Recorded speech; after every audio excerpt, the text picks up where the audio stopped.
A very good evening, everyone, and a very warm welcome to the first Spotlight event of the ISB Leadership Summit 2020. Today, we have with us an individual who needs no introduction, a mystic, a spiritual guru, a life coach, someone who has touched and inspired millions of lives. However, he describes himself as the uneducated guru, and interestingly enough, that is also the literal meaning of Sadhguru. We are very excited to meet him, and we have a lot of questions for him. We'll have the man of the hour, Sadhguru, join us. Namaskaram to all the young leaders in the making. Namaskaram to all of you at ISB. Namaskaram, Sadhguru. Thank you for joining us here today, and a very warm welcome to the ISB Leadership Summit. I am Shwetab, and along with me are my peers Arvind and Mridu. So, Sadhguru, we are very excited to meet you, and we have a lot of questions on behalf of our cohort that we'd be asking you. But before we begin, would you like to share with us a few words?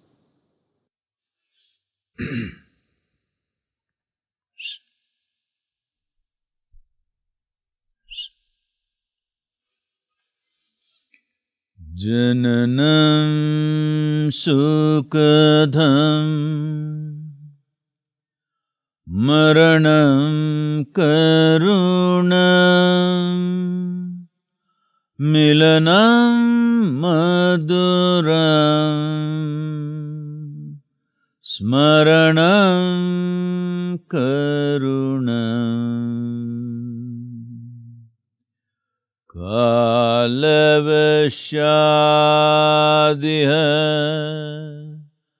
sakalam karunam samayadipate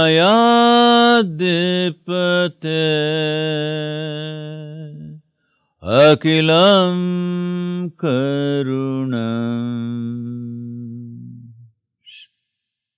Namaskar. Well, why this invocation? Because the moment you utter something, people think you're praying to somebody.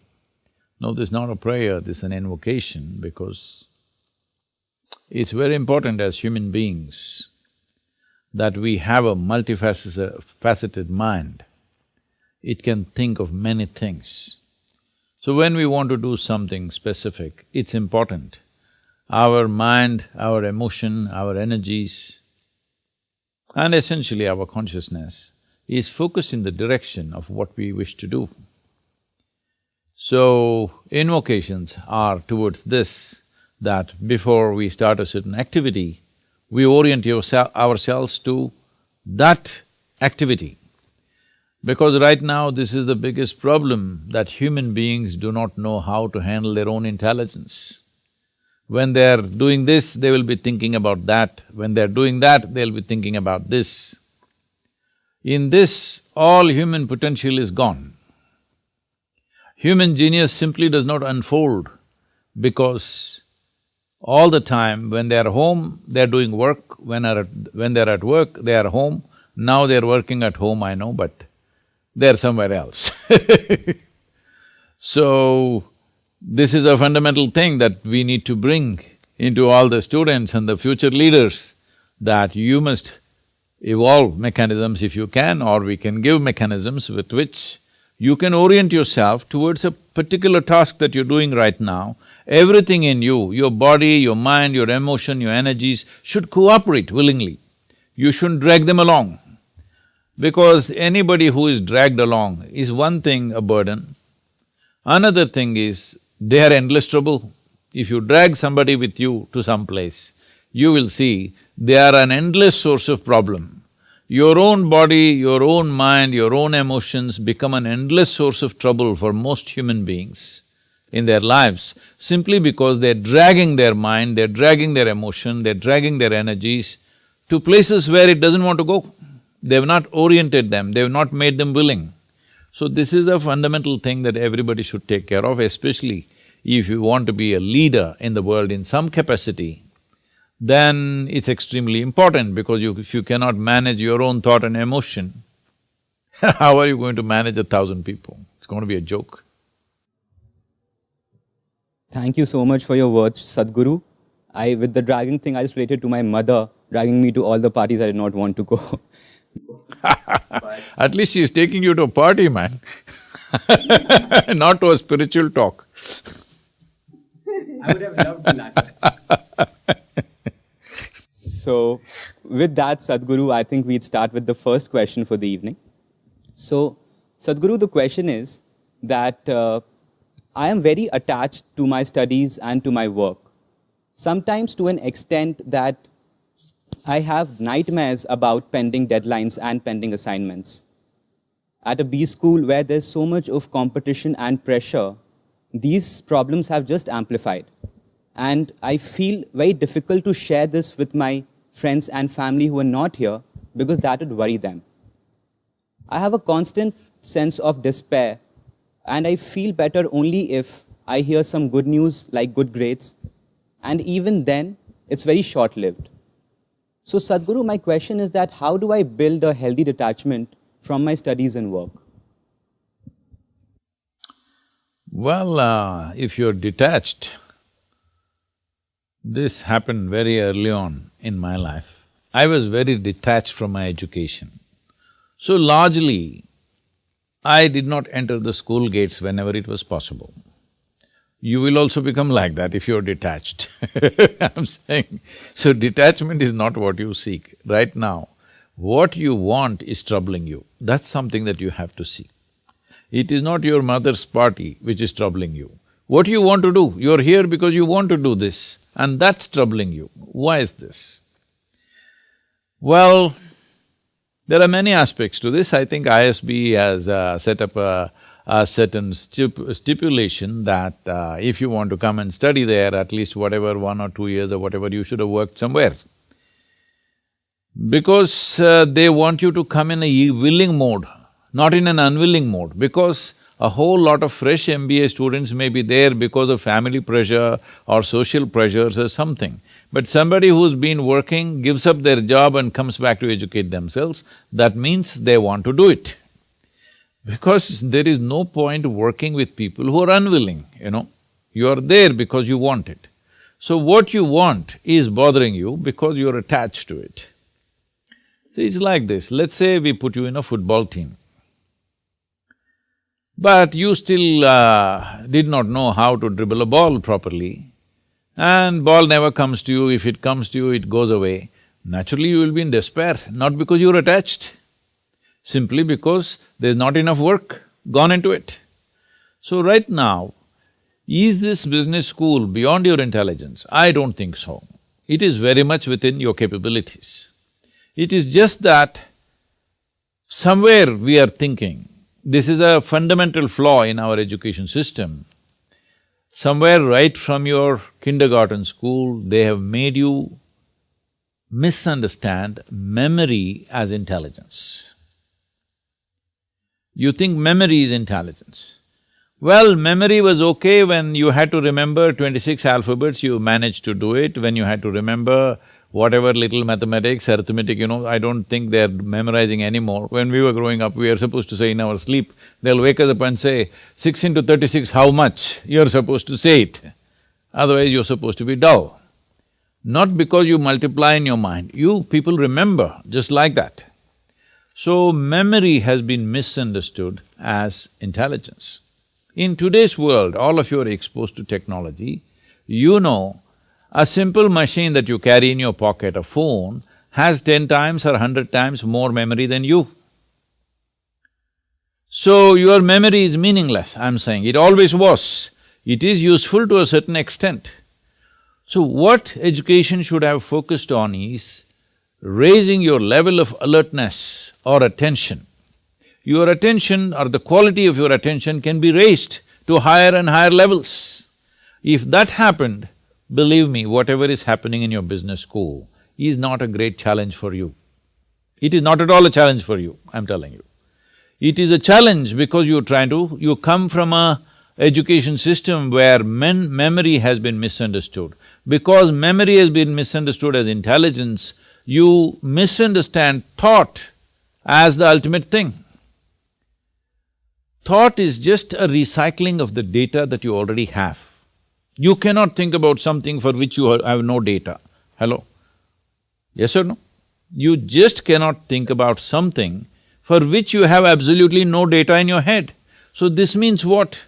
You will go on doing permutations and combinations of the same damn things forever, if thought is a premium thing.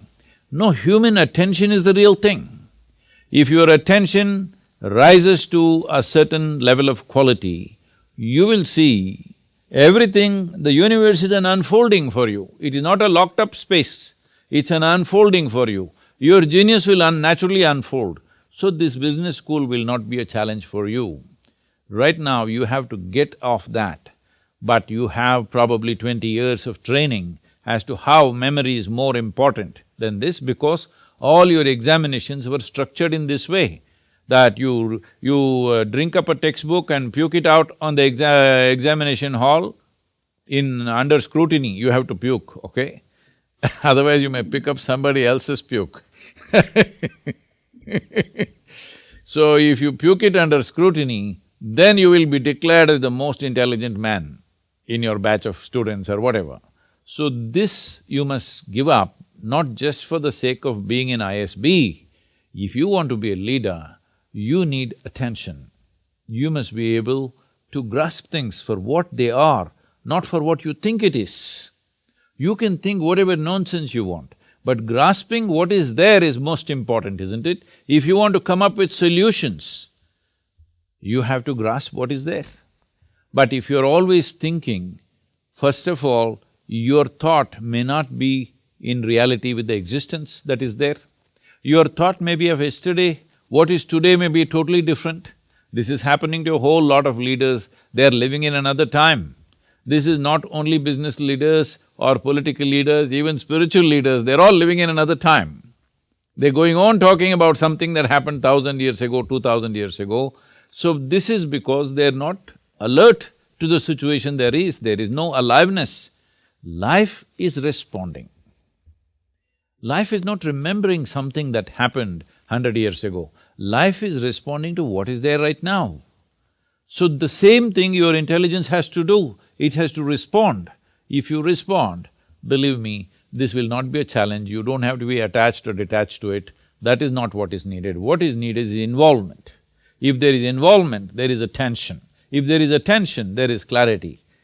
But right now we are trying to muddle ourselves with thought and memory, too much memory and thought process, so there is no clarity. This means our own intellect has become a kind of a cataract for the deeper intelligence that we are as a life. As a life, there is a fundamental intelligence within this. When I say there is a fundamental intelligence within this, if you… I was just about to say something else. You're a North Indian guy, you just eat roti, all right? You can put a roti in your stomach. If you are South Indian, there's one guy there, I think Arvind is there, he's tasted many more things. Even I have tasted Sadhguru. No, you taste it in North India, you taste idli in North. What I see is, as I move from Tamil Nadu up north, the idli slowly becomes harder. By the time I come to Haryana, it is like a golf ball. Anyway, if you put a piece of roti in your stomach, there is an intelligence, not even your head, your stomach has intelligence to transform this roti into a human body. When I say human body, I'm talking about the most sophisticated machine on the planet right now. Most evolved machine on the planet is this one, all right? This is a super computer. And you do this with what? With roti, huh? You have brilliance inside of you, but you are not able to access it, that's the whole thing. Thank you for that answer, Sadhguru. I'll try to eat more rotis, more better way. Hey, don't get all the North Indians against me, huh? It's only the food I'm saying, rest is okay with me. Thank you so much, Sadhguru. Thank you. Sadhguru, so I have a question about a dilemma in a workplace setting. So in my last workplace, I used to work in the sales function. So very often, my manager would ask me to lie to clients, and if I would question him, he'd say, "You need to fake it till you make it." So in this setting, it's hard to stick to a principled approach because I have to pay the cost very professionally for this, right?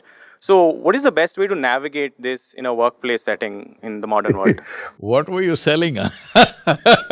That you have to fake it till you make it. What were you selling? Don't tell me. No, but because in Today- sales you want to talk about what clients you have and things like that. So sometimes there'd be a little exaggeration, showing your past clients that you don't have as clients anymore. So small lies you feel like you're willing to, say that small lie, but then there's a slippery slope at work, right? So how do you navigate that ethical dilemma of, staying true to some principles and also keeping your professional growth in mind in the workplace? Do you remember your mother was such a big liar when you were just 1 year old? Huh? Do you know this? That she told you, she showed you a ball of curd rice and said it fell off the moon and you ate it up. To make you eat, she told you many things. But she was not lying for her well-being, she was lying for your well-being. Hello? So do not go with this very rigid sense of what is true, what is false. What is false is anything that's against life is false. Anything that is for life is true. Hello? That is the truth. Right now, suppose I'm in your ISB talking to you, let's say live. Right now we are, the virus has kept us with some distance. Suppose all of you have gathered, 1,000 of you are there in a hall.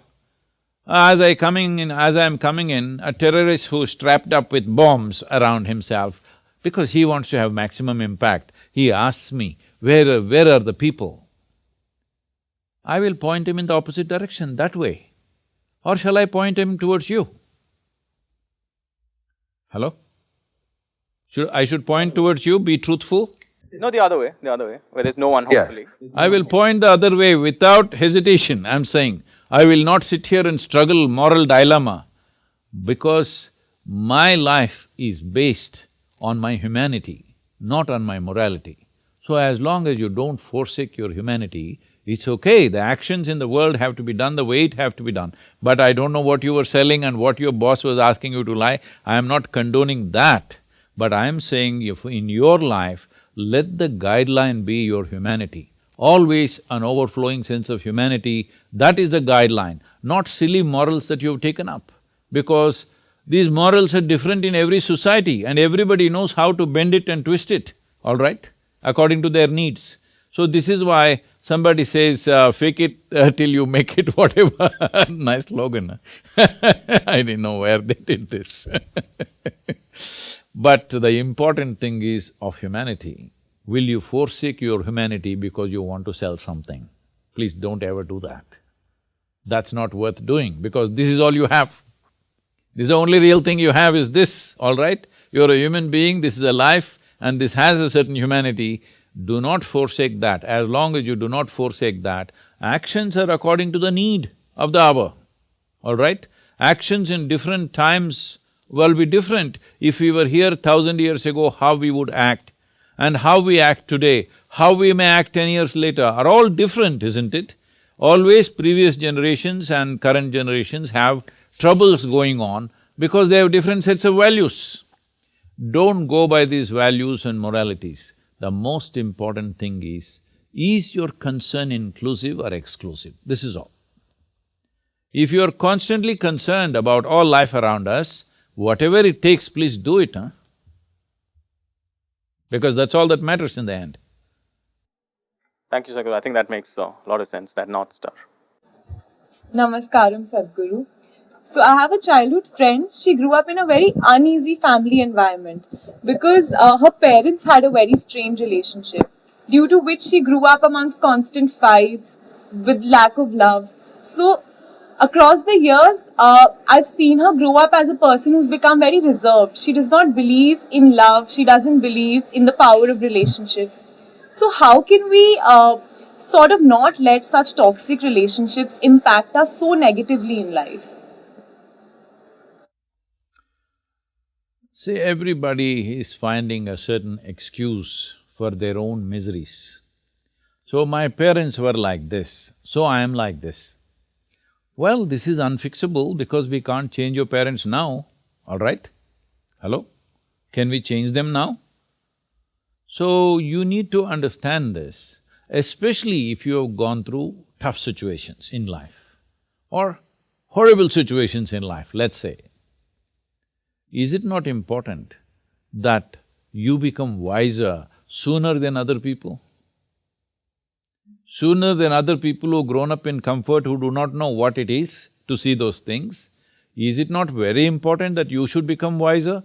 No, instead you choose that you also become miserable because they were miserable people. So let us understand this much. You have an intelligence to recognize that they are living badly. How come you don't have an intelligence to recognize you are living badly right now? And you don't even have the fundamental integrity to see if I am living badly, it is me who is making this. Because there may be situations and situations. For every one of us there are situations.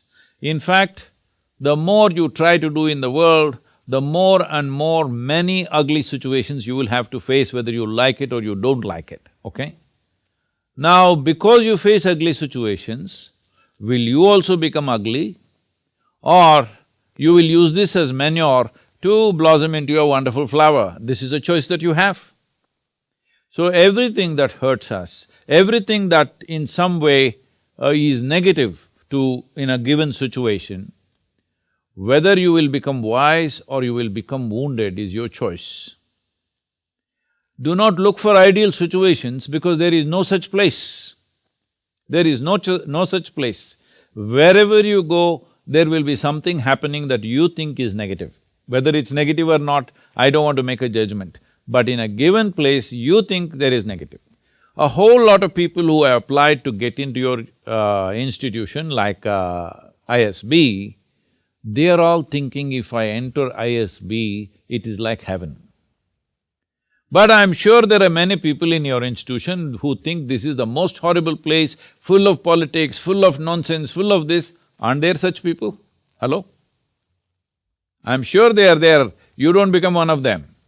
Because in every place there are issues, all right? Where there are two people, there is an issue.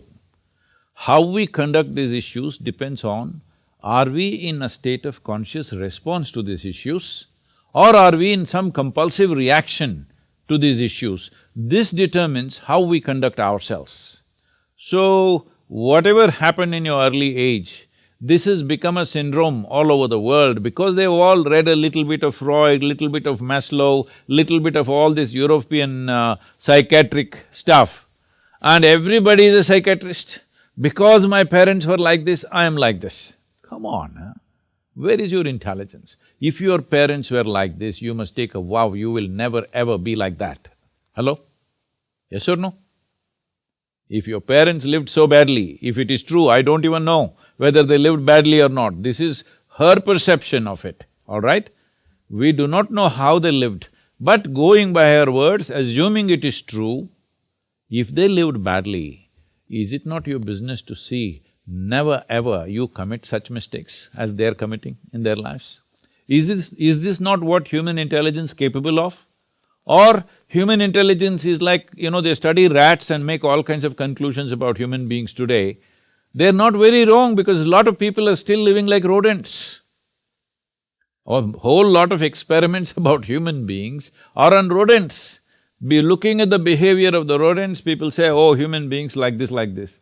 Is it not a sad story?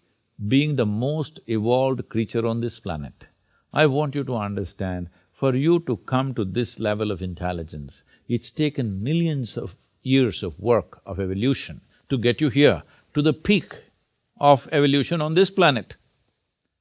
So being the peak of evolution, are we displaying that we are at the top of the world? Are we?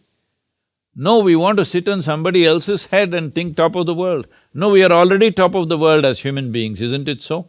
But look at the way we are behaving, all the time complaining about something or the other. Let us understand this. What the world throws at us, is not necessarily your choice. But what you make out of it is entirely your choice. Yes? What you make out of it is entirely your choice.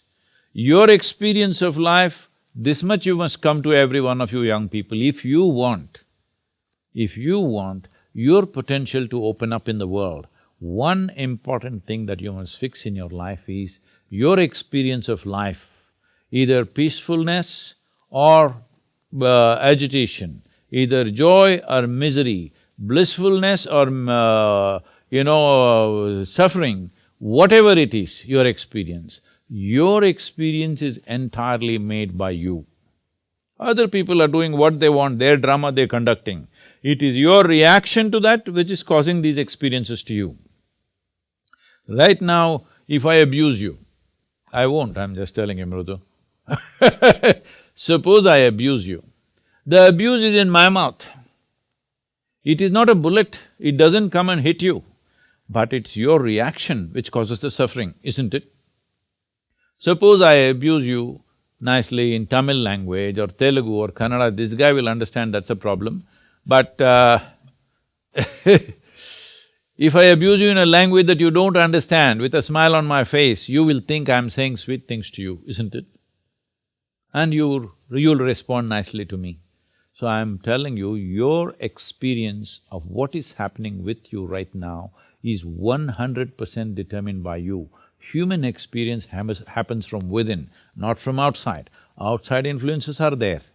How far we allow them to affect us, unless they're physical situations. You're in a war zone, somebody is shooting at you, that's a different matter, all right? That needs to be dealt with in a different way. Even there, a conscious response will give you better chance of survival than wild reactions. So, the privilege of being human being is this, that we have an intelligence to determine what should be our experience of life. Other creatures are in a natural, instinctive, compulsive reaction. We are supposed to be above that. But most human beings are trying to disprove this, and they are also in a compulsive state of reaction. And above all, parents. Well, they are living the way they know best, isn't it? If they knew any better, they would have done better. They're doing their best. Well, they gave birth to you, which is a phenomenal thing. Maybe not willingly, but they gave birth to you one way or the other, and they gave you enough food and education and nonsense, whatever you needed, and brought you up to this level. Now don't keep on looking at the rear view mirror forever.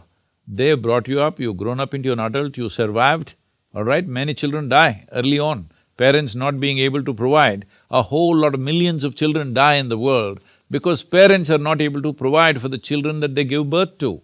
They brought you up, you've grown up, you are in the rear view mirror. Please, leave the rear view mirror and look ahead, because you can't fix your past. There is no way you can fix an yesterday, but you can create a tomorrow. Let's make that happen. Super insightful, Sadhguru. I'm just out of words. Thank you so much. Sadhguru, so my question is one that a few different students from business schools particularly will relate to, which is life at a B school almost necessitates, working really late. Because to start with, the academic workload is pretty heavy, and then you have a lot of extracurricular activities, and then you have group study assignments. So inevitably, people end up studying late into the night, and many people also prefer it because the night is a quiet time and they find that they're able to focus. So the opportunity cost of sleeping too much is very, very high, and many people just can't afford to do it because they'll be missing out on assignments and things like that.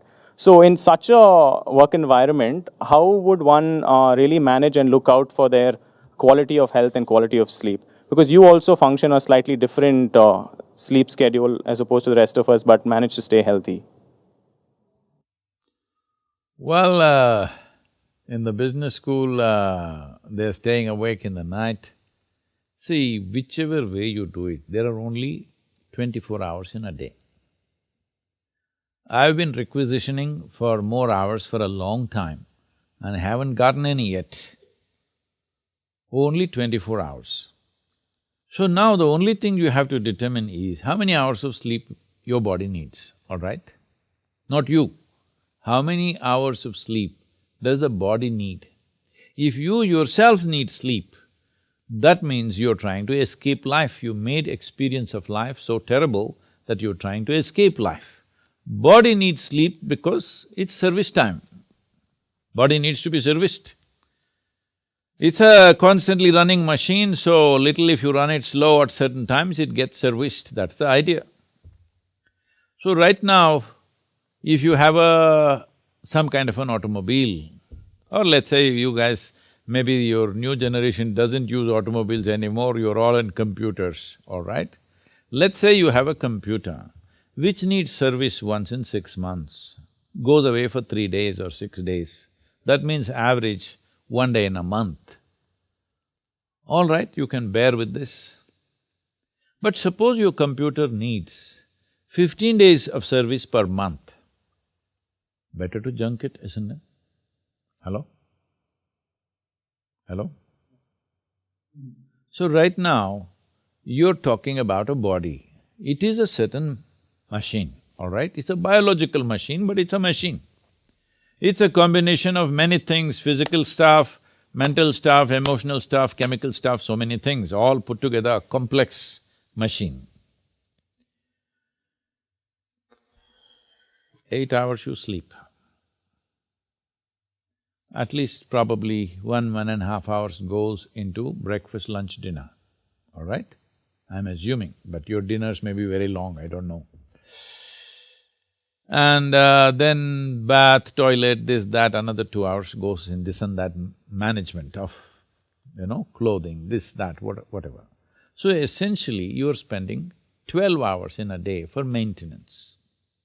So you are that kind of machine which needs 15 days in a month maintenance. This means half your life is just maintenance. How will you be productive, I'm asking? You said it necessitates nightlife. Well, you said 2 things. One thing is, it's quiet. Believe me, early mornings are much quieter than nights. Wake up at 3:30 and see everything is dead quiet. 12 o'clock, it's still not quiet. Not in Chandigarh, I'm sure. I hear a lot about Chandigarh's lifestyle these days. Definitely at even 12, 1 o'clock, still activity is going on, automobiles are going on. Wake up at 3:30, 4 o'clock in the morning and see everything is quiet. There are 3 kinds of people who want to stay awake in the night: yogis, rogis and bogis. Well, we'll start with a bogi. One who is looking for, you said extracurricular activity, we don't know what that is, I don't want to inquire into that, okay? Bogies are those who are pleasure seekers. For them, night is a conducive time. So they always… in the world, this kind of activity is called nightlife. Nightlife does not mean studying in the ISB, all right? Nightlife means being on the street and doing something else, whatever that is. And a rogi, somebody is sick, he cannot sleep. Inevitably, he stays up in the night because he cannot sleep. If he lies down, he will cough, he will do this, he will do that, so he will sit up. A yogi also sits up for a different reason altogether. So these are the 3 kinds of people: yogis, rogis and bogis. Which one are you? You must first determine. You're sure not a rogi.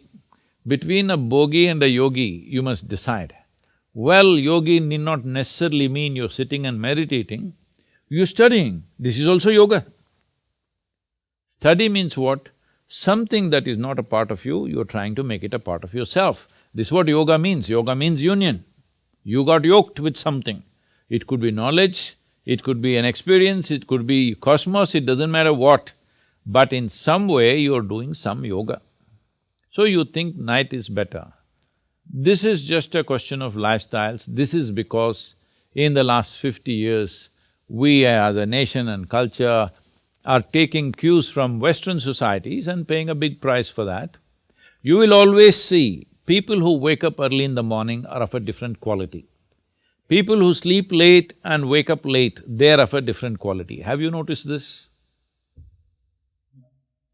So, waking up early in the morning, you will see you will have a better sense of usage of time than sleeping late night. Well, at a certain time on a certain day, if it happens, it's fine, that's not the point. But as a lifestyle, if you sleep late and wake up early also, that's wonderful. But if you cut down your sleep, are you able to be active and alive through the day? That's a question mark. That will only happen if you enhance your energy quality. If you raise your energies in a certain way, then you will see your sleep quota will shrink. Not because you're trying to avoid sleep, simply because you need less maintenance. Less maintenance means in some way, the system is going in a more efficient way that it needs less maintenance. If any machine is working very smooth, it will need less maintenance, isn't it? So why is this friction happening within you? What causes this friction? How to eliminate this friction? What are the things we can do? This is very well addressed in the science of yoga. Every aspect of it, from cellular health to your energy and whatever. But to put it in a very fundamental way, let's look at life this way. See, there are only two ingredients to your life. I didn't go about explaining the chant that I made in the beginning. This is what it means in a way. There are only two ingredients to life. You have a certain amount of time and a certain amount of energy. This is all life is, isn't it? Hello? This is all life is. A whole lot of people are not conscious about this. They don't know that they have a limited amount of time. Well, intellectually they may know, but experientially they are not walking on the street being conscious of the mortal nature of their existence. Being conscious of your mortal nature means you know you have a limited amount of time. See, right now, let's say day after tomorrow is your examination. Now you still not opened your textbook or whatever book you have to open. Now you become conscious, I have a limited amount of time and I have 500 pages to read. How do I do this? So you will find innovative ways of how to do this. Yes or no? You will try in so many ways how to do this. Because right now you understand you have only this many days for this and what is in front of you is big, how to handle it. So this is what mortality means. For the entire life process itself, we have a limited amount of time. Now, whether we sit here and talk, time is rolling away both for you and me. Hello? Yes or no? We are 46 minutes closer to our graves since we started. Just reminding you. It's not the watch that's ticking off, it's our life that's ticking away.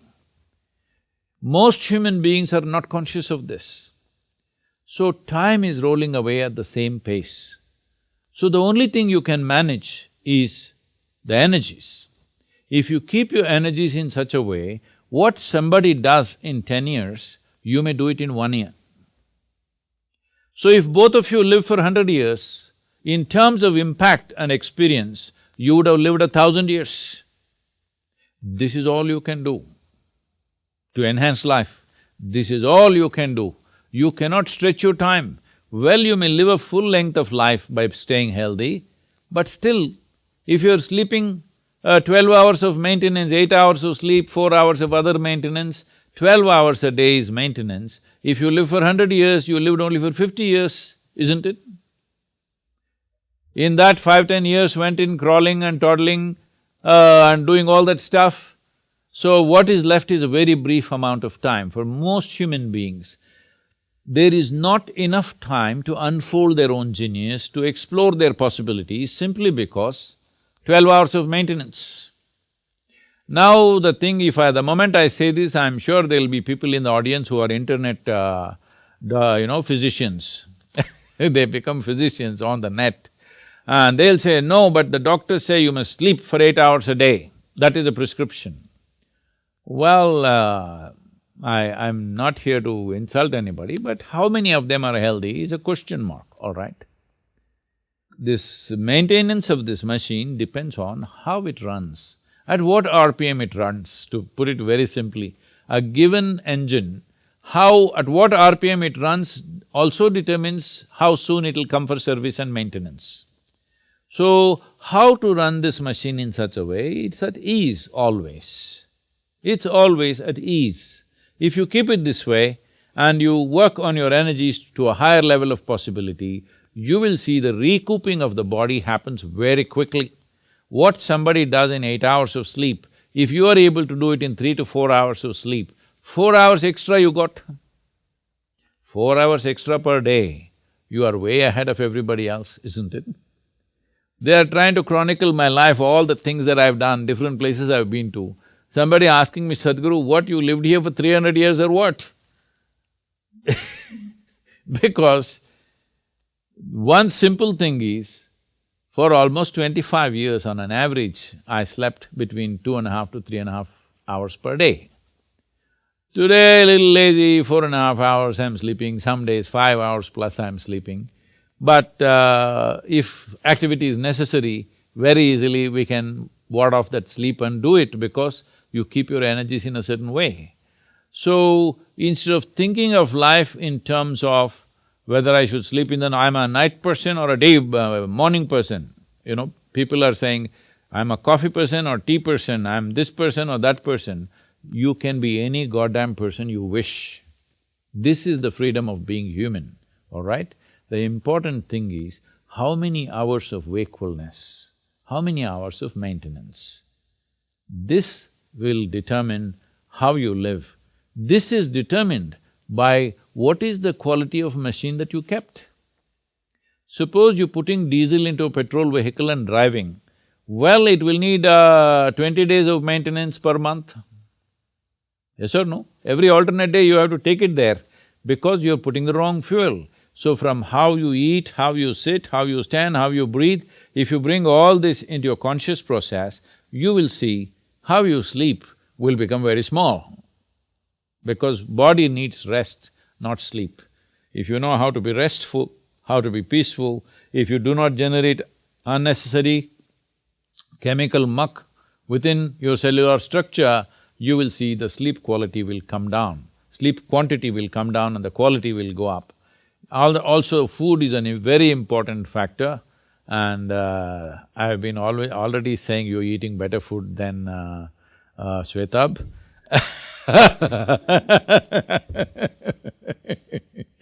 So, what kind of food we eat, there are various dimensions to it. It's not just about protein, vitamin, minerals like this. There are other aspects to the food. And if we take these things into consideration, then our sleep quota will come down, quality of our life will go up. What is 1 minute in somebody's experience will be many more minutes in your experience of creativity and impactfulness in life. So this is the only way you can enhance life because in terms of time, 1 minute is 1 minute for me and you. Whether we do something, don't do something, sleep, awake, time is just rolling away, not waiting for anybody, isn't it? Yesterday went waste, so can we roll it back and live yesterday again? There is no such thing. There is no rewind on life, that's all I'm saying. You cannot rewind anything, it's gone. What's gone by, a minute that's gone by is gone. So people are saying, I know in your parlance in the business community, people are saying, time is money. What a stupid thing to say. Time is life, it's a fundamental of life.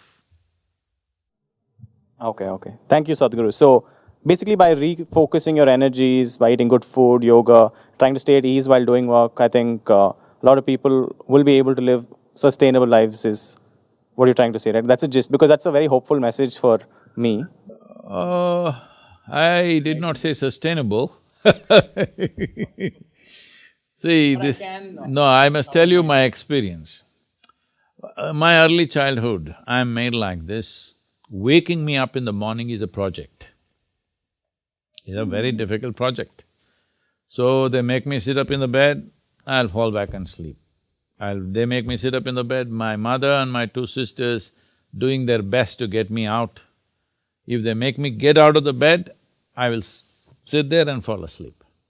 Then they'll drag me to the bathroom and my mother will put a paste on the toothbrush and give it to me, I'll stick it in my mouth and fall asleep. If nobody wakes me up, till I get super hungry or my bladder gets too full, Till then I will sleep till noontime if nobody wakes me up. I started practicing a simple form of yoga when I was little over 11 or maybe 12 years of age.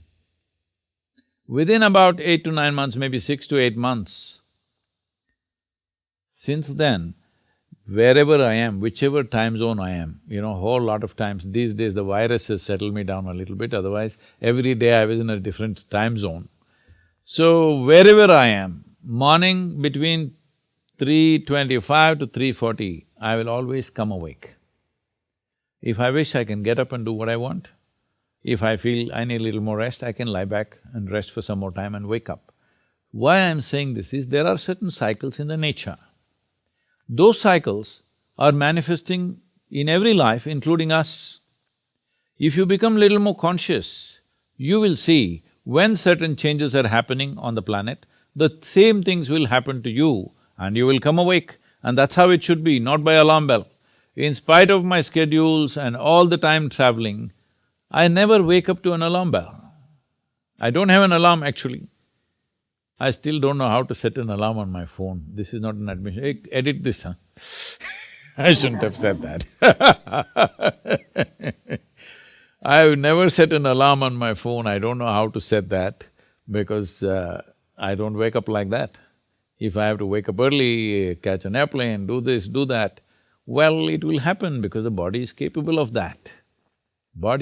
This is the most complex mechanism. Is it not important we learn to use this well?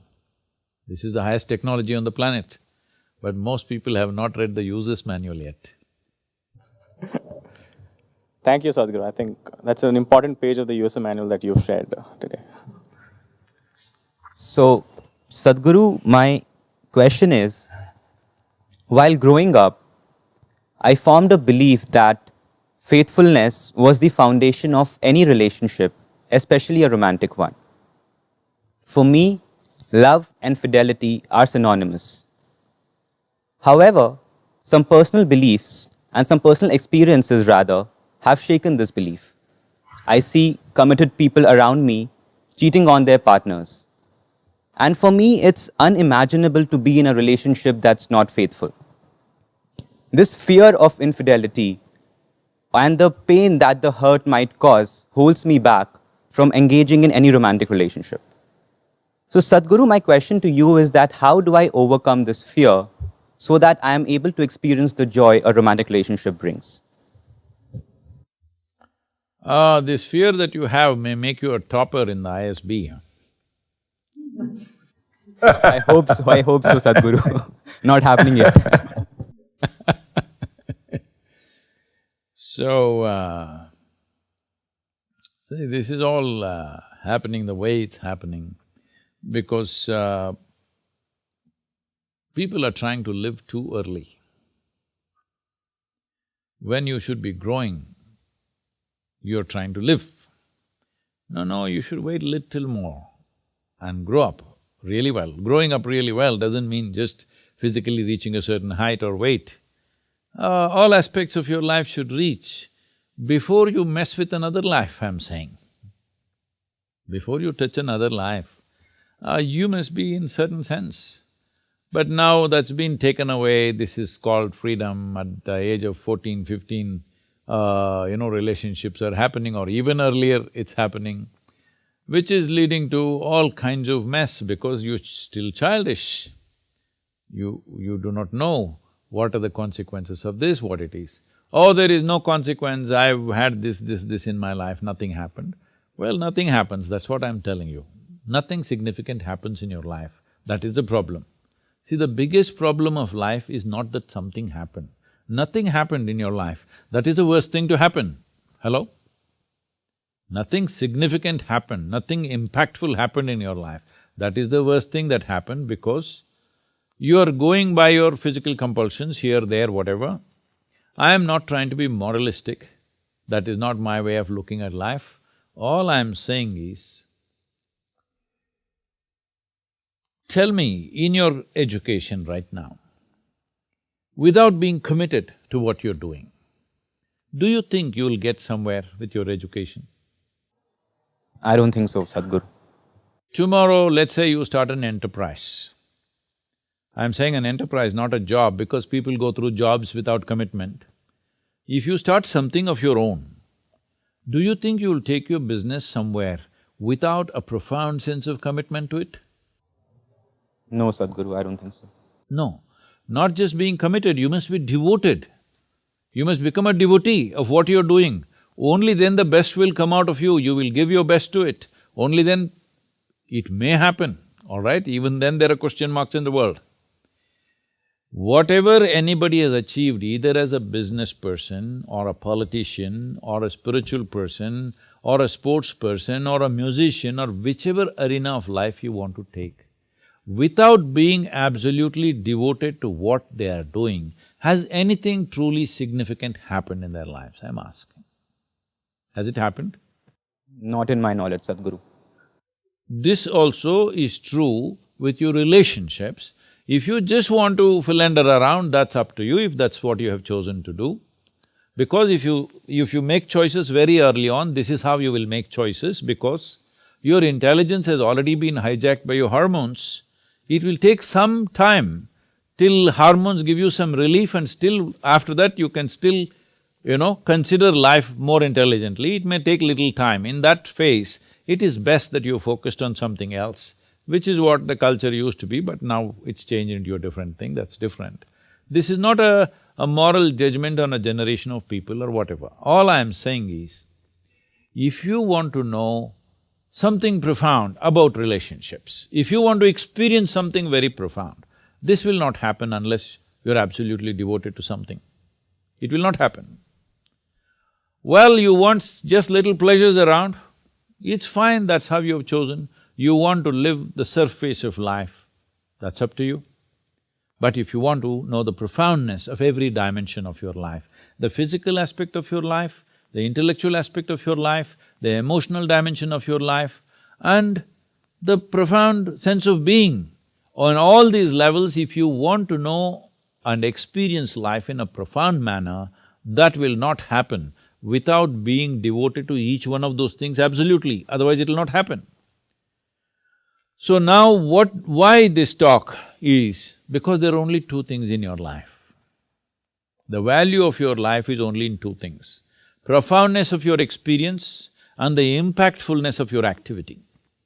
Yes or no? These are only two things that are there in your life. So if you value that your experience here should be profound and what you do must be impactful in the world, then without devotion you're not going to do it, without absolute commitment you're not going to do it.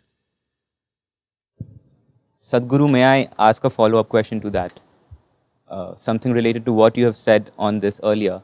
So Sadhguru, on the former part of the question, when you say that we start on very early in our lives, 14, 15, and that is one of the reasons for this trouble because our intelligence is not that matured. Also, you have spoken that a little later in our lives, when we are 25, 30, our beliefs are so strong, it's so concrete, and when we come across a person of the same age, there's a friction that's created. That kind of is a dilemma in my mind. Sadhguru, if you can please clear that, that will be really helpful. See, as time goes by, life should mature, not become concretized. Suppose you look at a bird. Initially life comes as an egg. Somewhere as life matures, the shell will break and it will hatch. Well, as a human being you may have no such experience, but we were also in a certain kind of protective atmosphere of our mother's wombs, and then we came out. From there on, life should become more and more mature. Maturity also means freedom, right? Instead of that, a whole lot of people grow up like concrete blocks, that they concretize themselves with full of conclusions about everything. See, if you want to grow, you should not have a conclusion about anything. You are willing to pay attention to everything that is there right now and keep growing with it because that's growth. If you make too many conclusions and two concrete blocks meet, only clash can happen. How can anything else happen? If you are really growing up, see, as a child, when you were 5, 6, 7 years of age, you were joyful by your own nature, huh? Somebody had to try hard to make you unhappy. Today, you are coming to a place that someone has to make you happy. Because you think somebody else is the source of your happiness, well, there is a lot of trouble. If you try to squeeze happiness out of someone else, that someone will make sure, your life is messed up in so many ways. Maybe not by intent, but in reaction.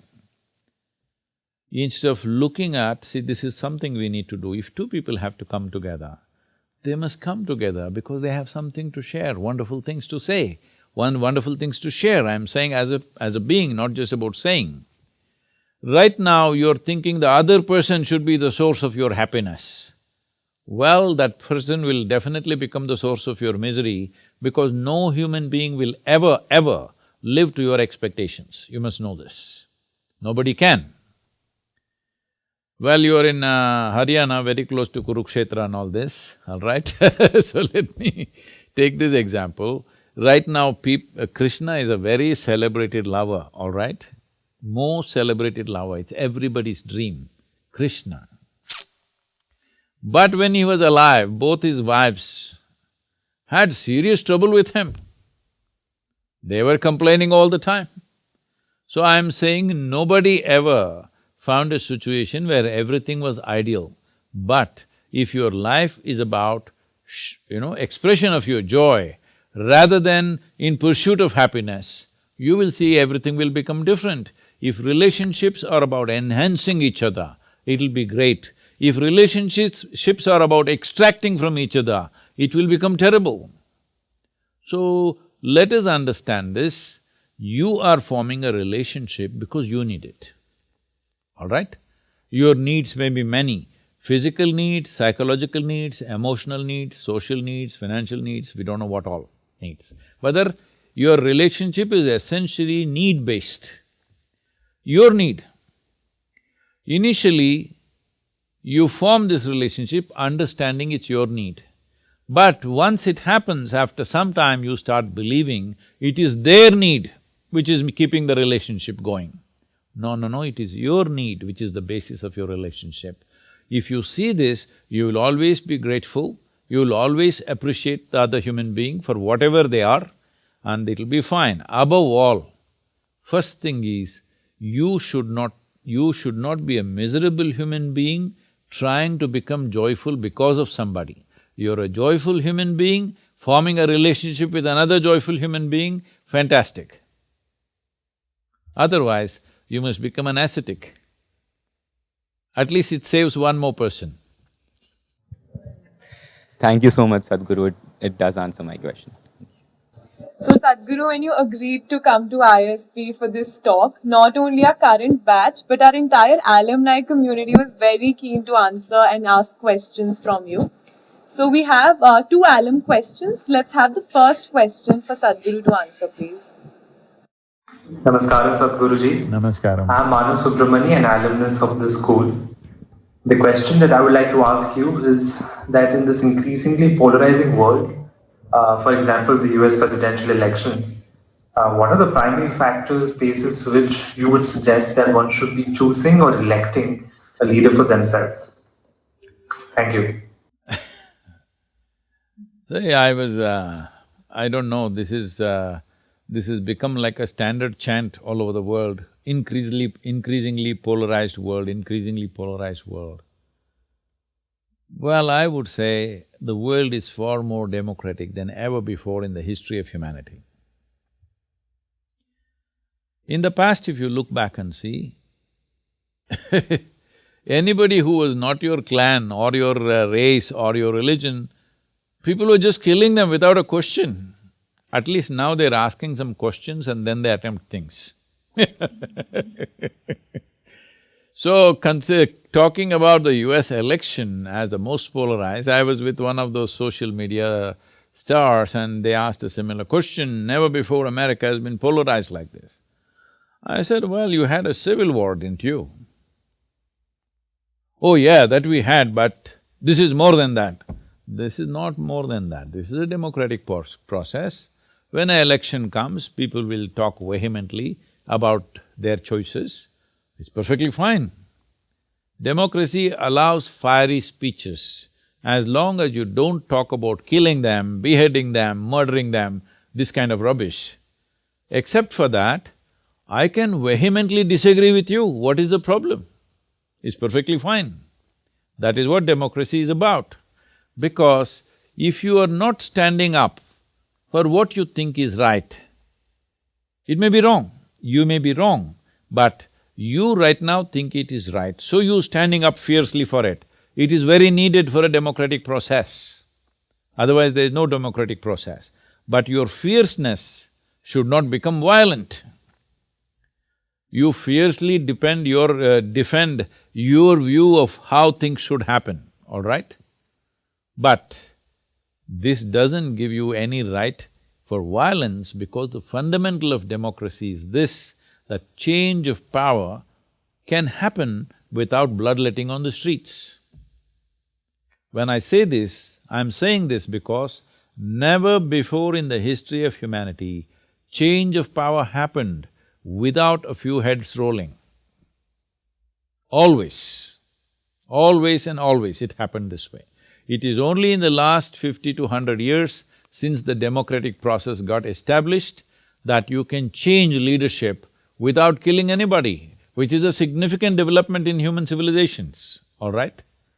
So, in America, there are only two main parties. Literally, it's a two-party democracy. So naturally, nearly 50% will be this way, 51% will be that way. That is the only way to win the election. Now you see this and say it is polarized.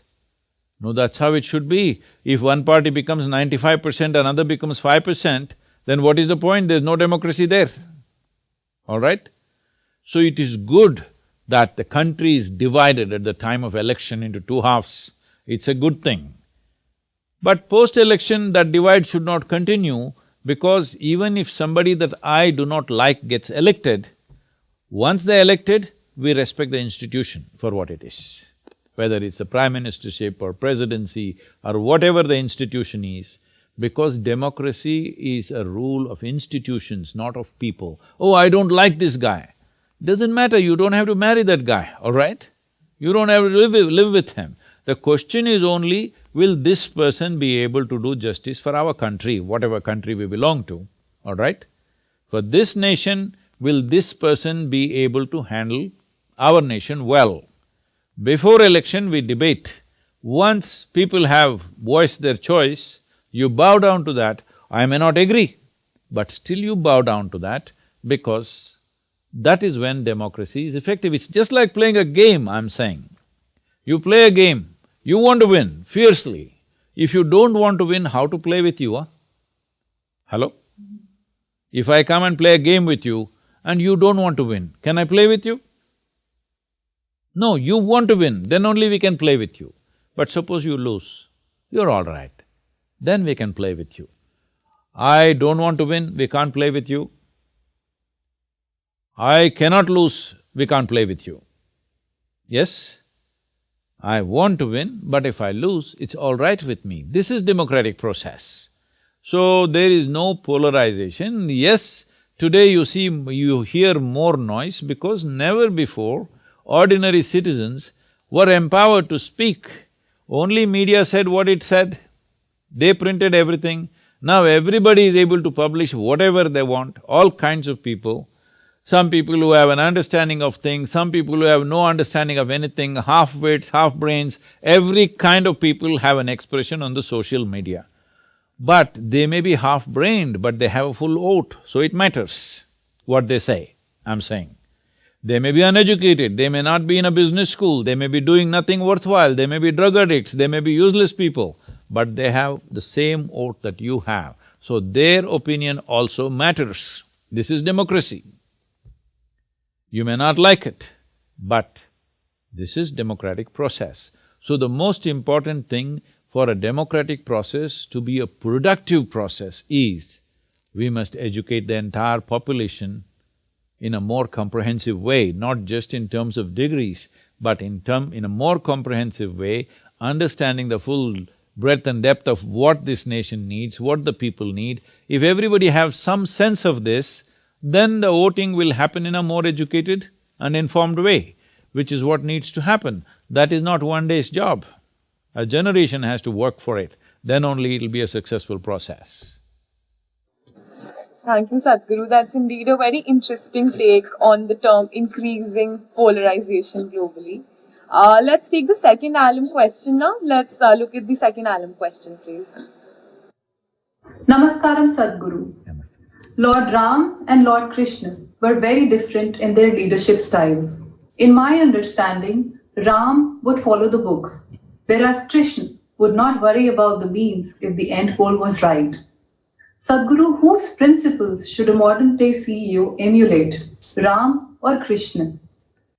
Are you picking up two people from Uttar Pradesh, huh?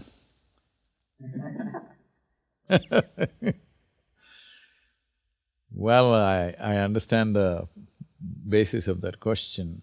Should I play by the rule book, or should I play by my conscience or consciousness? Well, it depends on what kind of situations and what kind of roles you have to play. See,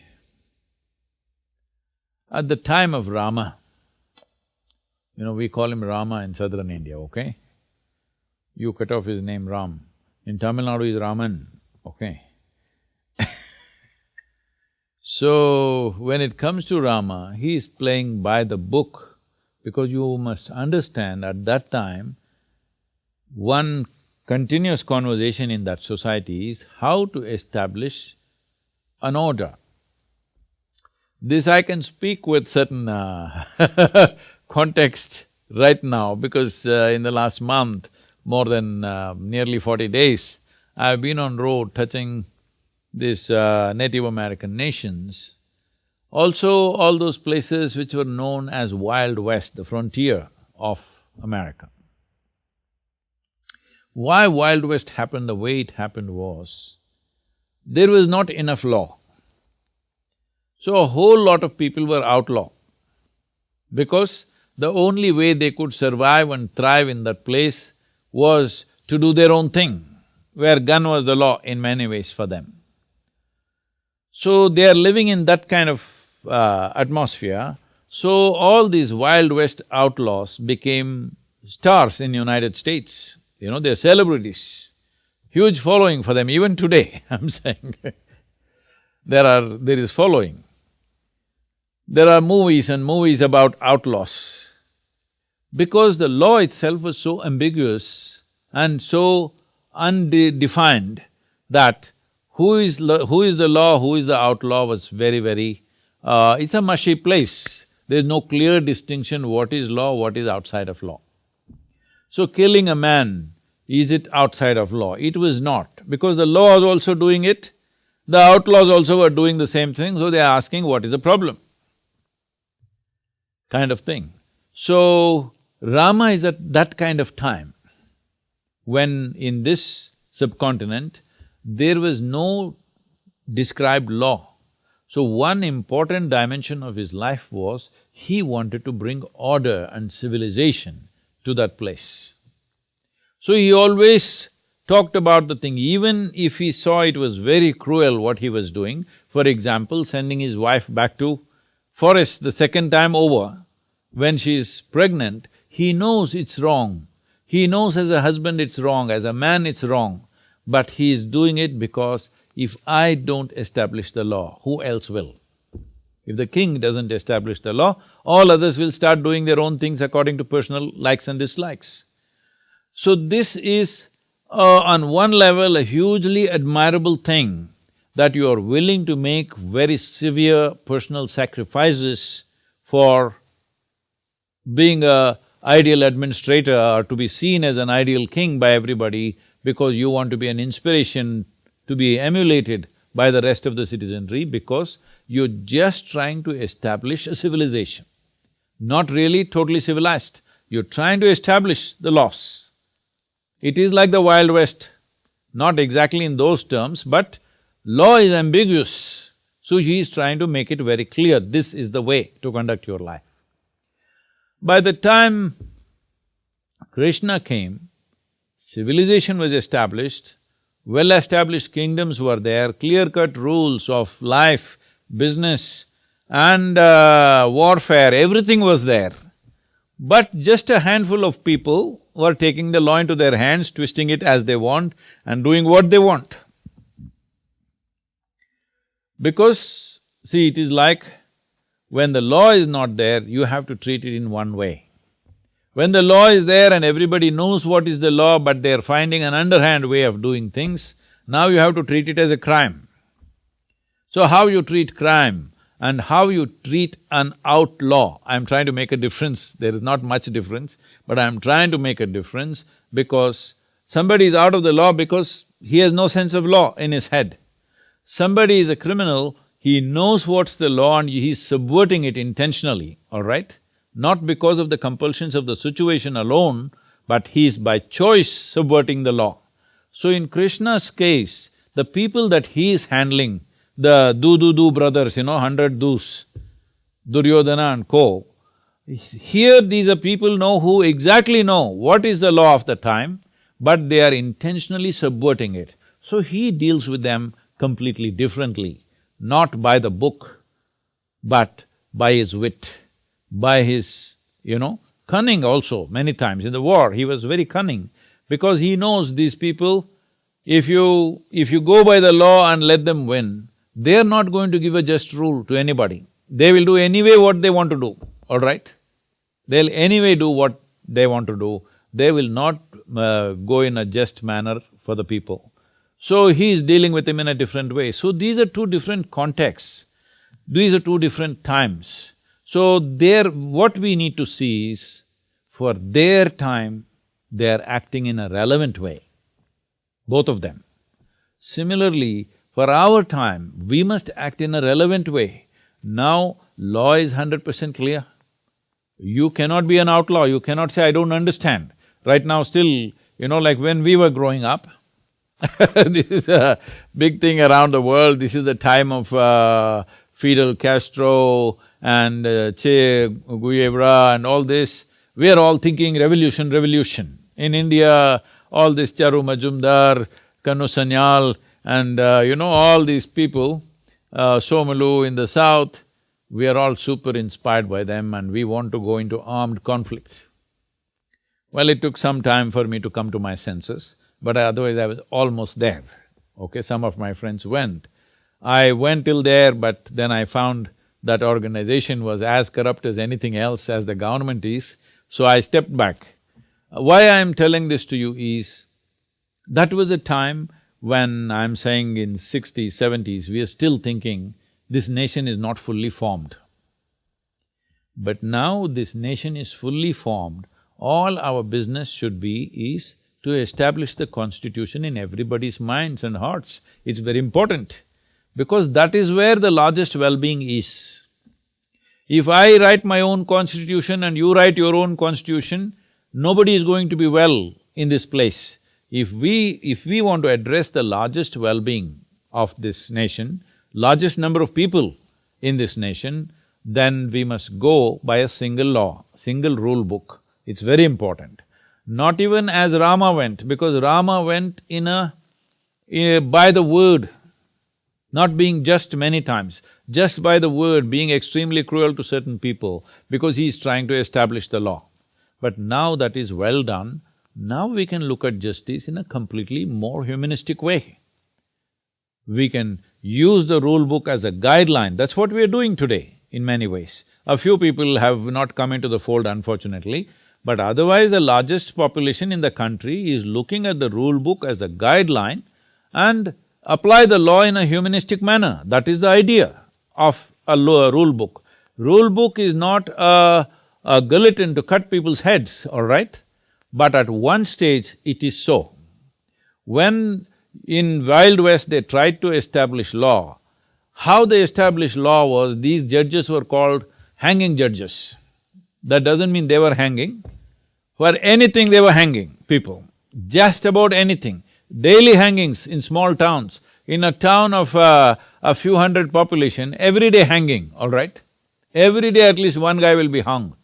So hanging, they kind of establish the law. Unfortunate, this happens to a country or a civilization when you're trying to establish a national identity or a civilizational identity in a very short span of time. When it happens over a long span of time, it can happen with much less cruelty, but when it tries to happen in a very short, brief amount of time, enormous cruelty will happen. This is what people call as revolutions, this is what people call as establishment of law, whatever. But when they try to do it in a short span of time, wherever you see in the world, whether it's United States or China or Russia, wherever, when they tried to create a whole new civilization in a brief amount of time, it could only happen with enormous cruelty. So during Rama's time, it was that time trying to establish a civilization, but not in such a rush as it's been done in modern times. They took time, so there was no that level of cruelty, but there was cruelty. Sending his pregnant wife to the forest is a cruel thing, very cruel thing for himself. It's not just cruel to his wife and his children, it's extremely cruel to him. With that pain, he lived all his life. He was not somebody, he sent his wife away and he's happy. He lived with that pain every moment of his life. But he still did it because for him, establishing a rule book was very important. But Krishna's time is a different time. Our time is totally different time. So we must be current, we must be relevant to the times in which we exist. So, Sadhguru, just like our alums, our peers also have sent us questions from our cohorts which they'd like… Oh, ask the professors to not ask me very difficult questions, huh? Just because they were our alums, we let them go first, but now we'd have a few questions from our cohort and our peers. Can we have the first question, please? Oh, you meant the peers, I'm sorry, I thought… Not the professors, Sadhguru. Okay. Save their questions for us. I can handle the student questions. The professors, if they ask question, I don't know if I can handle. Namaskar, Sadhguru. Namaskar. I am Narita. I have a 1.5-year-old son and a teenage brother. I have seen my teenage brother getting affected by the social media craze. And I was wondering, what can I do as a parent to ensure that my child doesn't… his self-esteem is not affected by the social media around him? If you want your son to grow up without social media, by the time he's 6 years of age, you must send him to me, huh? I'm bringing up a lot of children with a different sense of life and great enthusiasm for life without being involved in those kind of things. But anyway, social media need not be all negative. This is a tremendous technology and a reach. If we conduct this well, this can be a tremendous possibility. As you know, I myself am on social media all the time, but I am not on it because, whatever the content is put there, I don't know what they're saying in reply, I never see that, so I have no issues with that. I say what I have to say, because what I say is not because somebody approves it or disapproves it. I say what I see as true. It doesn't matter what's the consequence, I say it anyway, because this is the position that I've taken, that bringing certain light to everything is more important on long term than being able to please everybody around you, So you say what you see as true, it may not be appreciated right now, it may be appreciated after 5 years, 10 years, 100 years, we don't know. Most human beings who are of certain profoundness were only accepted long after they were dead. Because of social media, there is a certain level of acceptance when you're still living. Otherwise, by the time they read your books and get it, usually you're dead and gone. After 100, 200 years later, people appreciate what you have said. That's how the world has been till now. So social media per se is not an evil force. It depends how we use it and for what purpose we use it, all right? So, being influenced by social media is simply because probably that's the most exciting thing that's happening. One thing is to make yourself so exciting for the child that he would rather be with you than keep staring at the phone. Well, if you don't have much time to do that in some way people ask me, Sadhguru, how can I make my child look up to me? I said, you must become a superstar in his mind. Yes, you must do whatever you have to do.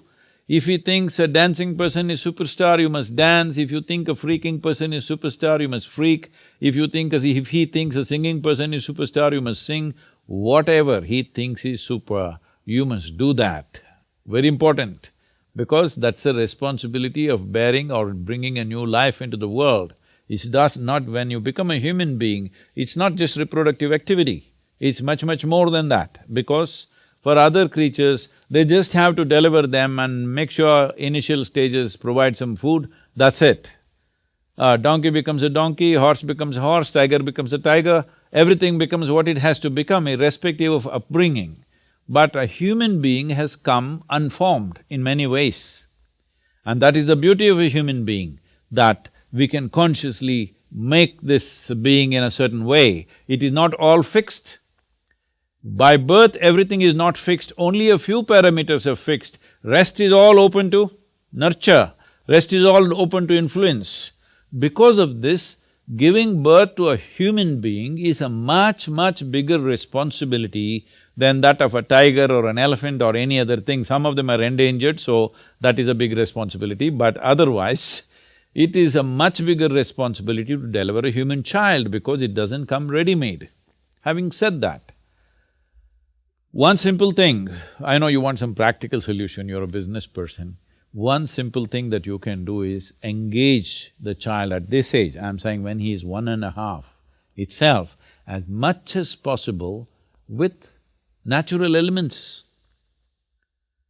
Instead of, taking them to cinema or shopping mall or this or that and turning on the television, take them for a walk in the forest. You don't know where a forest is, you're living in a city. Okay, get him a grasshopper as a pet to start with.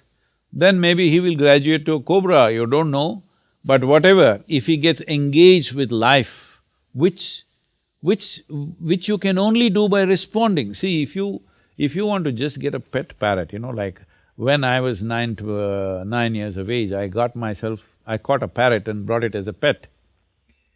Do you know if you have to make a wild parrot a pet, how much attention and ingeniousness you need to please him? He's not an easy guy to please, I'm telling you. You have to please him, you have to observe what he likes, what he doesn't like, everything you have to manage for him. If you cannot maintain the ecosystem, he won't stay with you. So this is also good training for Svetab, for having good relationships. You can get a parrot. Or better a snake or something, because it needs a lot of observation and involvement. If a child grows up with this involvement, instead of holidays, you taking them to some shopping place and this and that, well, everybody need not go to, Africa to see wildlife. I'm telling you, just outside your city, on a Sunday morning, if you go out, some open place which is not an agricultural land, something where there seems to be nothing, if you just walk there with your eyes open, there's an incredible amount of life and your child will be naturally interested in all these things. He is interested in a bug, he is interested in a grasshopper, he is interested in an earthworm. Have you seen this or no? A child is interested in all these things.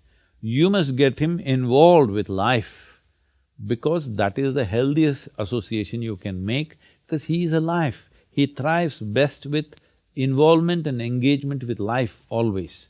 Right now, in a human society, is that not life? No, this has just become thought, emotion, prejudice, ideas, philosophies, ideologies, belief systems. This is what most human beings have become, the social media is full of that. No, he must engage with life.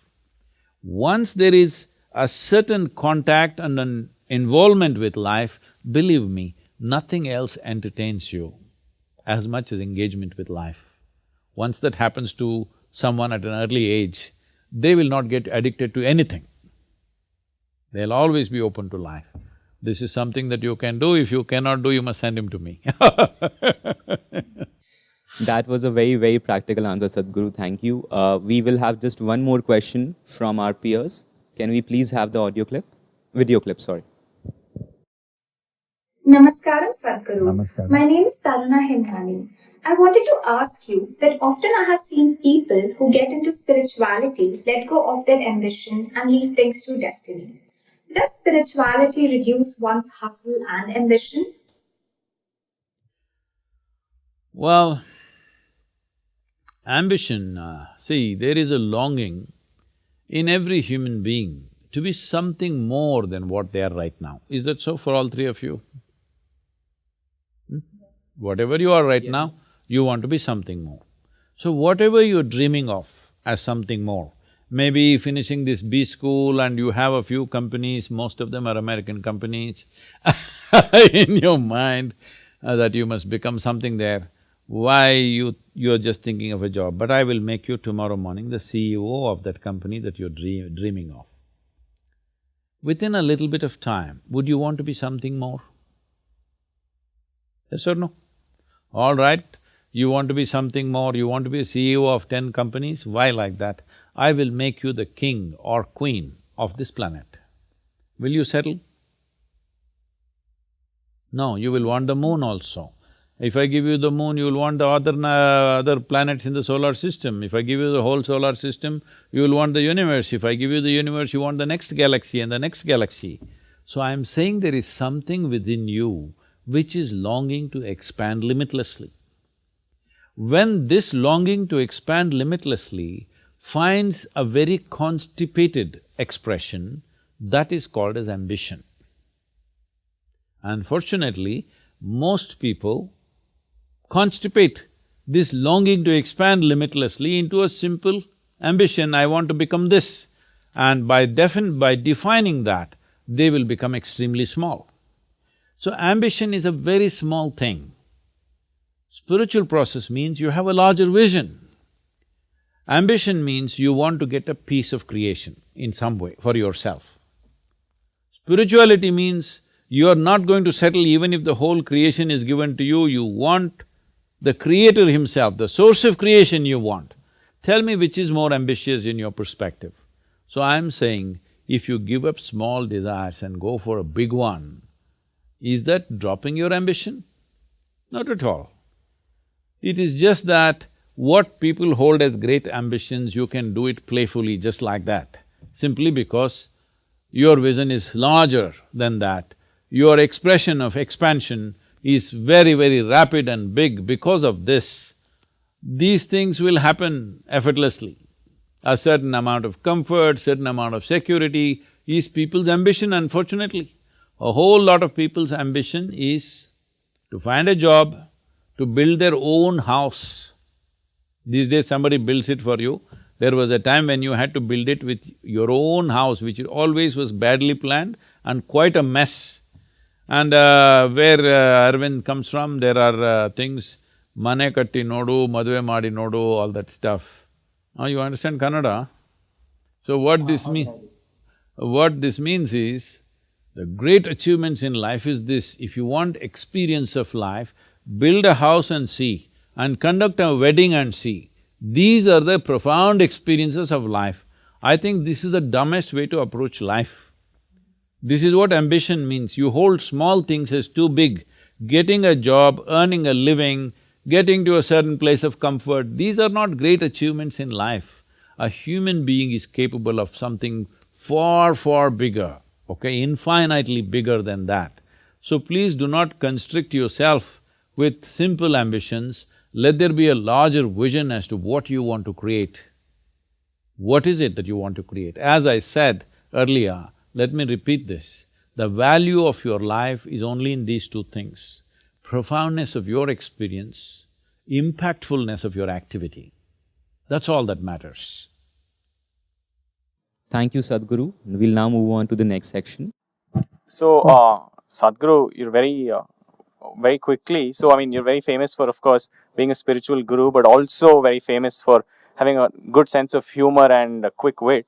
So we thought we'll do a small rapid fire round just to get to know some parts of you that maybe we don't know yet. So if I could shoot. So if you are not on the path of becoming a spiritual guru, what is a career or a profession or a trade that you would have loved to pursue? Well, people think I'm a spiritual guru, but essentially, I'm an explorer of life. If there was no spiritual dimension, I think I would still be an explorer, maybe of a different kind. Maybe I would be walking the equator or the poles, but I would still be an explorer, that's for sure, because for me life is an exploration. Right now, because the doors of the inner world or inner dimension opened up, I find this exploration far more exciting and limitless than traversing the planet. So I am on this. Suppose these doors had not opened, I think I would be an explorer anyway. The fundamental quality wouldn't have changed, I'm saying the direction might have changed. Interesting. That sounds like a good life. So, Sadhguru, the next question is that while we were applicants at ISB, as a part of our application process, we were asked a question that where do we see ourselves in the next 5 to 10 years, or what are our short-term and long-term goals? So I want to know, if you were an MBA applicant, how would you answer these questions? I would say I would be running the ISB in 5 years' time.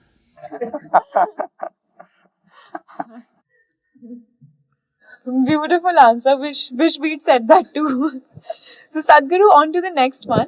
Is there anything specific about the younger generation that gives you hope for the future of the world? Is there any hope for the future of this world anyway? Well, is there any hope for the future? If young people like you are thinking there is no hope, then it's a terrible thing. But there is no hope or hopelessness about the world. It is about what we do today will manifest itself as world tomorrow. So what are we going to do today? Instead of having a plan and executing the plan, a whole lot of people are busy wanting a prediction. So we will look at your hand, where are you going? We will look at the stars, where are you going? Well, most of the stars don't even exist. Do you know what the stars you see in the sky? They do not exist. Looking at them, you are deciding where you're going. I can imagine where you will go with this. So, do not look for predictions. It's very important. We decide where the world will go tomorrow. We must decide as a generation of people. That is when we can call ourselves human beings. Otherwise, we are like any other creature. Human being can determine what will be tomorrow.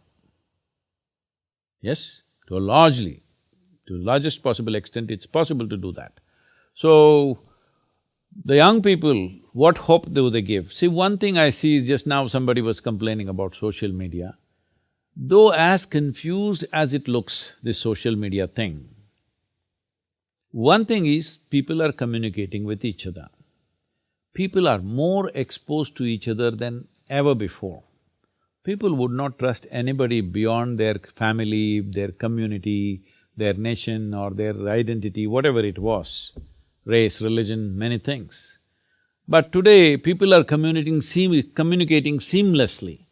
A whole lot of people in, India and Pakistan are always at the border, we are rubbing at each other. But whole lot of Pakistanis following me and, regularly in contact with us. This is only possible because of the technologies and across the world. And I keep saying this because a lot of people don't understand why I'm as active as I am on social media. Can I take this rapid… I must shoot with one sentence, is it? No, Sadhguru. Go ahead, Sadhguru. See, this happened almost maybe about 13, 14 years ago. I was in United States and somebody was looking at, we were working together and somebody said, Sadhguru, every day people are typing out about 1 lakh people or 100,000 people are typing out the word spirituality on the net. I said, is that so? Then what is it that they're searching for? Let's see. So we typed out spirituality. First thing that comes up is a spa in Mexico. Second thing that comes up is a call girl in Northern California she's using all that SOP, whatever, spiritual, spiritual, spiritual, and she's coming up number 2. I thought this is a shame when there is a tool like this that you can reach anybody in the world. When I say this generation may not understand this. We must understand this is the first time in the history of humanity that you can sit here and talk to whoever you want anywhere in the world. Never before this was ever possible. Many great beings have come, all right? When a Rama came, we don't know if he could really speak to anybody. I don't think he could really open up and speak to anyone, not even one probably. Maybe Hanuman. When Krishna came, only one disciple, only Arjuna he is speaking to. Well, a Buddha came, he spoke to more number of people, but only in one part of the country.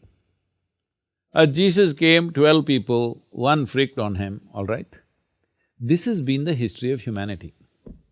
This is the first time you can sit here and talk to the entire world. When there are tools like this, if we cannot transform humanity now, in this time and age, with the technologies that we have, that means we have no concern for humanity. If we are concerned for humanity, we must put the right things out. We must see what shapes humanity in a positive way towards the well-being of all in an inclusive manner. If we don't do this now with these technologies, it's a clear proof that we have no care or concern for any life on this planet, all right? We might have had many problems till now, but today we have technologies to communicate. We don't even have to knock on their door. We can just go through their window and tell them whatever we want to tell them, wherever they are, all right? When this possibility is there, this is the time to transform. This is the time to plan a transformation of humanity. This is a time to move humanity to a profoundness of human nature. This is the time to do it. So let's do that rather than asking for prediction, is there hope or no hope? If we are that kind of people who are frivolous, there is no hope anyway. But if we are that kind of people, the tools that we have, we are committed to the well-being of humanity, then definitely it is possible. This generation is more exposed to variety of human beings around the world like never before. This definitely should manifest as a more inclusive society over a period of time. When this excitement about social media and the dating apps and the nonsense is over, this excitement will get over after some time. It's new, people are on fire like this. But after that, we will start using social media in a more mature way, which is what we are trying to manifest, that are more mature ways of using this and making the world a far more inclusive place than the way it has been for all this millennia. Definitely, that possibility exists and we must make it happen. Thank you, Sadhguru. That's powerful potential there. But something more light-hearted. So very recently we got to know from your team that you're a pretty good cook. So I just want to ask, what is your favorite dish both to cook and to eat? Well, my cooking is very different from anything that you have eaten in restaurants and stuff. So if I tell the names, you won't understand because this comes from communities which are Telugu communities but living in Karnataka, so they imbibed… The foundation is Telugu cooking, but they imbibed Kannada cooking and they made something else out of it, which is very unique. Only thing is, I would say, don't come and eat my cooking because you will become my slave. If you don't want to be my I'll hold you by the tongue. Right. So, Sadhguru, the next question is that as kids, especially naughty kids, we used to play a lot of pranks on our friends, our families, especially siblings. So as a kid or even today, did you play pranks and on whom did you play them? All of them. Not just on other kids. I played pranks on everybody. Teachers, parents, anybody on the street, anybody. I didn't spare anyone. Whatever I did, they thought it's a prank. What could I do? All right, Sadhguru, this is the last question of the rapid fire round. And a rather important one, what would a 63-year-old Sadhguru tell a 24-year-old Jaggi Vasudev? Oh, the 24-year-old Jaggi Vasudev was super successful for those days. Everything that he did was successful at that time. He was not going to listen to a 63-year-old man at all.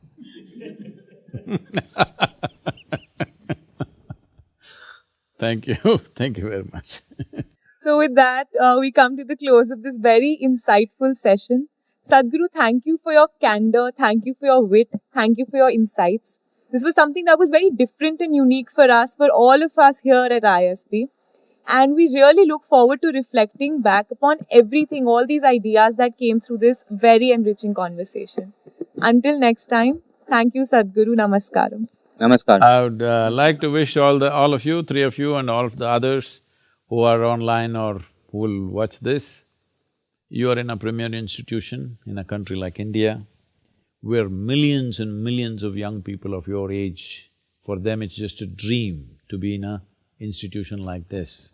So you are a privileged few, and this privilege that you have to study or to spend these 2 or 3 years in such an institution, giving you various skills and possibilities, you must see this as a tremendous empowerment that the whole society is contributing to provide this in some way.